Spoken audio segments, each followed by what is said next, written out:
battery on this board is probably the most interesting part of this board. This board uses a 10S4P battery. For the past couple of years, electric skateboards under $1,000, most of them used a 10S2P battery. That means that this board uses twice the number of battery cells compared to a lot of other boards. The cells are the Samsung E35. So kind of interesting that the motors and the battery are the same specs as on the Evolve GTR. Those were actually the main reasons that I agreed to cover this board. From looking at the specs, you would think that the performance may be very similar to the Evolve GTR, and I just wanted to see what the performance is like. But yeah, the battery is pretty huge for this type of board. The battery enclosure surprisingly does not look that big, but it fits a 10S4P battery. I didn't experience any voltage sag. Again, I'm not an expert on batteries, so some of you guys watching, help me out in the comments. But I think the more P's there are, the more number of cells there are in parallel, the less voltage sag you should experience. So for example, with a 10S2P battery, using the same battery cells, you would probably experience more voltage sag than a 10S4P battery. Check the comments, because I'm sure somebody will either correct me or hopefully tell me that I'm right.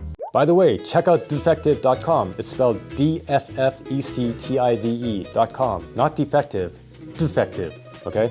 Defective, not defective, all right? Not defective, defective. Defective.com.